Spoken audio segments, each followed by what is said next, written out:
Gene here. Just as a reminder, a few weeks ago, we completed a 7-part series on how you can use tapping to eliminate self-sabotage and take the action that you want to take. In addition to 7 tools, there are 7 tapping scripts, 7 tap-along audios, things that you can either listen to or print out. They're all absolutely free. If you go to tappingpodcast.com, go back in the archive, episodes 320 through 326, absolutely free. Also, if you haven't done so already, you can get every single Tapping Q&A podcast delivered right to your smartphone, absolutely free of charge. If you text the word tapping, T-A-P-P-I-N-G, to 33444, that's a 5-digit number, 33444, send a message to tapping. You will get information on how you can listen to the podcast on your Apple or Android phone, absolutely free. Tapping to 33444.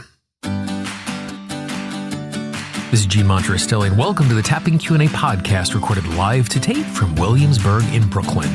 This is episode 330, originally aired September 26th, 2018. Hi, everyone. I hope this finds you well wherever you are and whatever time of day you're getting a chance to listen to the podcast. Thanks for spending a little time with me today. Today, we're going to spend some time talking about and tapping about the problem of why is it when I get better, I am actually feeling worse. I'd like to send a big shout out to Mark, Terry, and Danny. They are the 3 most recent people who have chosen to support the Tapping Q&A podcast. Because of that, they've received some awesome thank you gifts, including a special monthly podcast where I answer questions from readers and listeners just like you, as well as share the most interesting thing that has happened to me this month in a session. It's an opportunity for you to learn firsthand what it's like using these tools. If you would like to become a supporter of the podcast as well, all you need to do is go to tappingqa.com/support, and you will get a chance to get those awesome bonuses as well. A number of weeks ago, I was having a conversation with one of my clients, and it is someone who has been working really hard in transforming her life. She has been doing practical things. She's been doing strategic things. She has been hustling to take care of herself and her family, and she has been diving in and doing the really difficult emotional work to put her in a position where she is successful daily and she has the confidence and the strength and the resources to take the actions that she really wants to take as she is moving forward. And her question was really simple. It was, why is it if I am getting better that I feel so much worse? This conversation came on the heels of her being in a circumstance where she had just been completely overcome with emotion for no particular reason at all and was struggling to get up and move through the day. And again, this is a person who has done the work and is getting better. And there's a really specific reason why it can feel this way. And it has to do with the hierarchy of problems that we deal with. Because we have problems on all different levels. We have very basic, simple, rudimentary problems that impact our existence, and we have really high-level problems about how we see ourselves and how we fit into the world. And so if you think about it, you can go back into the basic Maslow hierarchy of needs. And I'm sure at some point in your life you were presented with this. And what Maslow's hierarchy of needs teaches us is that as we move up that hierarchy from the lower levels to the higher levels, we move from practical problems into more esoteric problems. And so in the hierarchy of needs, the base level is physical needs, then safety needs, then social belonging, then esteem, then self-actualization and self-transcendence. And so if you think about those in order, physical needs, the first thing that we worry about is shelter and food and water. Then safety needs, we worry about making sure that we are safe in the world. Then social belonging, making sure that we are a part of the tribe, because being part of the tribe actually increases our safety beyond this basic moment. And then we start moving into more, again, esoteric and intellectual things. Esteem, self-actualization, self-transcendence. And so when we are in a circumstance where we are dealing with these more basic needs, my client was in a circumstance where she was really just fighting for the basics, fighting to make sure she had a good, safe place to live, work that was taking care of her, being able to meet her needs as she navigated everything. And when we are in a circumstance where we are just trying to make ends meet, the actions that we are taking are really practical. How do I find a job? How do I find a better job? How do I find a place to live that is not only a roof over my head, but a place that we feel safe and comfortable? And so because of that, even if there's emotion attached to that, it puts us in a situation where we're making practical steps. I know I can move forward by doing this thing that is in front of me. And so the emotions that we experience at that point might be frustration, they might be overwhelmed, they might be anger. But again, those are practical emotions that we can lean into and respond to in a really specific way. But once we move past having our physical needs met, having our safety needs met, having our social belonging met, now we start getting into these things that are harder to measure. Like, I know if I have a safe roof over my head. I know if I have enough money to pay my bills. But how do I measure if I have enough esteem? How do I know if I actually love myself and I'm doing work that I love and I'm moving in the right direction? And so when we start bumping into these esteem needs, even though the practical measures of our life are better, when we don't feel worthy, when we don't feel capable, when we don't feel like we belong, those sting in a really different way. And so my client's life was getting better. She was moving forward in this practical way because there wasn't these immediate crises in front of her. But because she now had the space and the safety, she started dealing with these things that were bigger. These feelings of, am I worthy? Am I capable? And that's the reason why it feels worse. In the moment, frustration, anger, and overwhelm are hard to deal with, but they're not about who we are and if we're worthy. And if we have the space to really struggle with whether or not we are worthy, that stings in a really different way. And because there's not tangible actions that we can immediately take, it feels more desperate. Because what do? When I don't have enough money, I get a job, or at least know how to search for a job. When I don't have enough esteem, what's the practical step? And that's the reason why it feels that way. And so regardless where you are on that hierarchy of needs, as our lives get better in practical ways, we're given the space to ask really hard questions.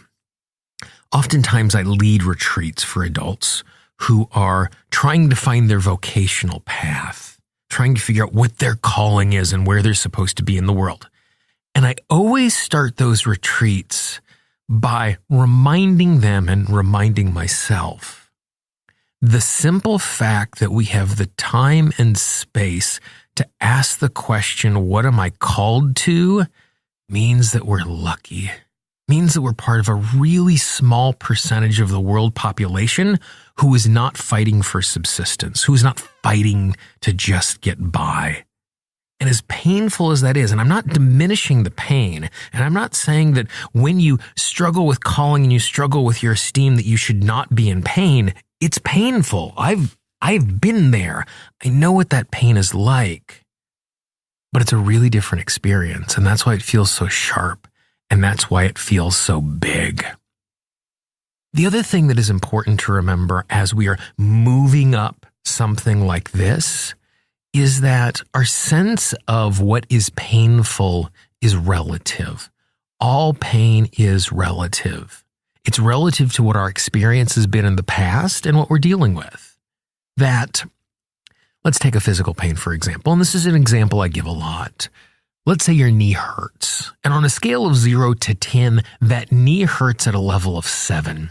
And so we do some work, we do some tapping, you do some physical therapy, the knee feels better, and now the knee only feels at a pain of a 3.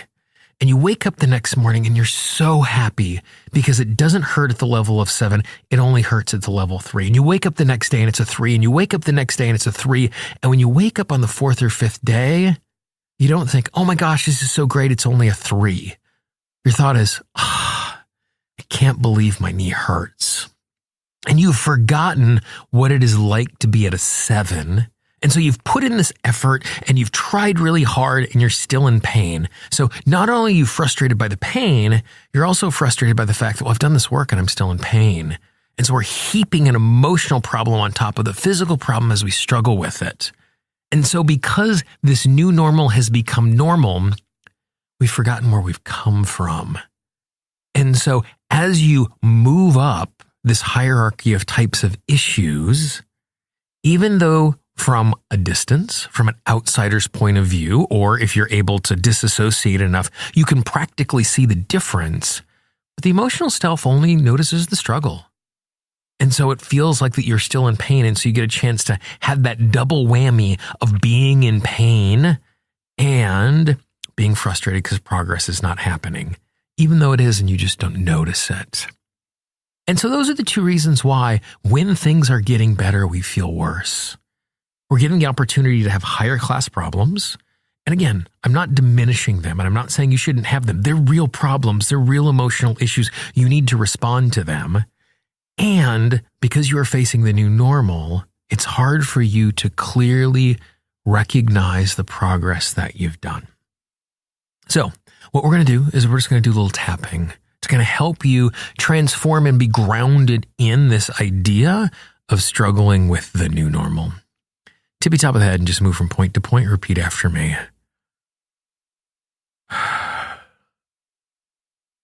recognize the fact that I am in process. I recognize the fact that this is an evolution. That as I do my work, I am getting better.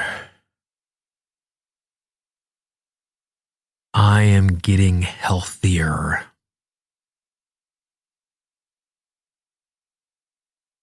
But because of the nature of healing,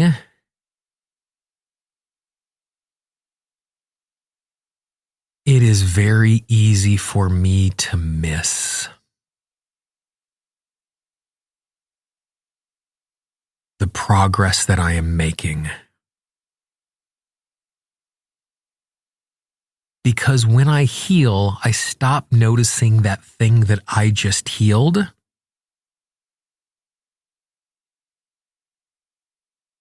And my focus goes to the things that are unhealed. I don't get the opportunity to appreciate the transformation. Because my system has moved on to the next thing that needs to be transformed.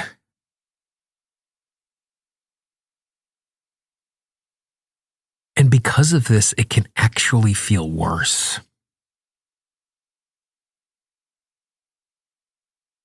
Because the types of emotions that I am tuning into are different.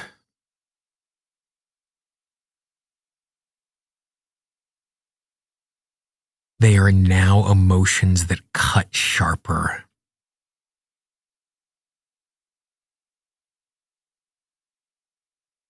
They are now emotions that cut deeper.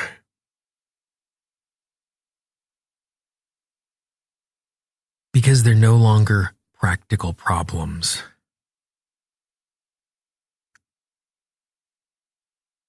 They are deep esteem emotional problems.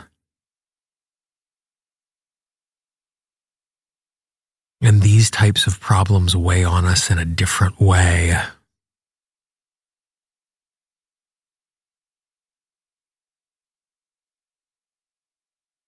And I give myself permission to know it's okay to feel like it is getting worse.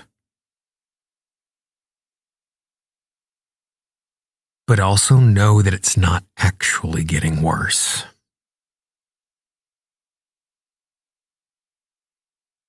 I am getting better,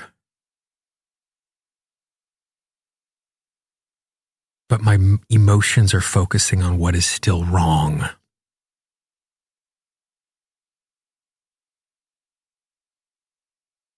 I give myself permission to trust myself.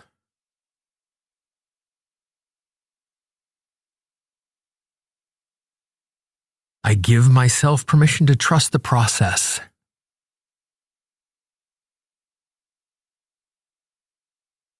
To know that even though it feels bad in this moment,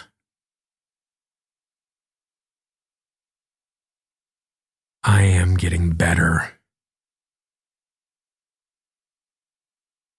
I am moving forward.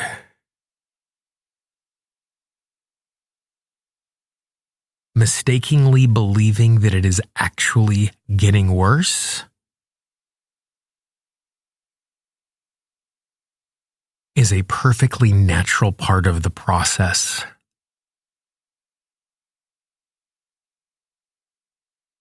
And I recognize that it is okay to acknowledge that fact.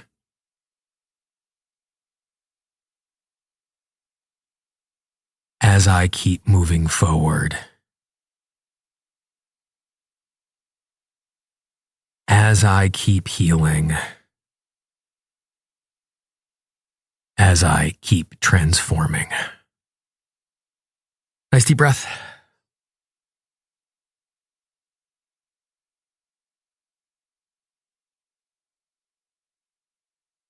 So that's a pretty straightforward approach. And giving ourselves permission to recognize what the transformation process actually is, what it looks like and how it moves, makes it so much easier for us to, when we're caught in these moments of feeling like we're failing because it's getting worse or it's feeling worse or it's not feeling like it's supposed to, we can see in the context of what's actually going on. I'm sorry it feels worse, but you actually are heading in the right direction, and give yourself permission to see that and it won't feel as bad. If you found today's podcast useful, please be our ambassador. Pass it along to someone else. There's someone in your life who could use this message right now that I don't know, but you do. Don't spam your inbox. Don't send it to everybody in the world. But if you just passed it along to one person, that would make a difference in their life, which means it's going to make a difference in all of our lives. If you haven't done so already, you can get the podcast absolutely free, delivered to you all the time, wherever you are in the world. Just go to tappingpodcast.com for instructions on how you can do that for your phone, for your computer, for that home smart device, that Alexa, which I won't say because I don't want to fire it off in the background as you're listening to this right now. If you have a question, if you have a comment, I can always be reached, Gene, Gene, at tappingqanda.com. If you're on the website, you can just click the contact link. If you're in the amazing Tapping Q&A app, just click on the contact link. You can send me an email or even leave me a voice message from right inside of the app. You should download the app because in addition to having these audios, we have a written out version of all of the scripts that we cover in the podcast. It's absolutely free. It's available for both Android and Apple devices. Just go to tappingpodcast.com, click on the link for the app. For the Tapping Q&A podcast, this is Gene Monterastelli. I hope you have a great day, and I will talk to you real soon. Bye-bye.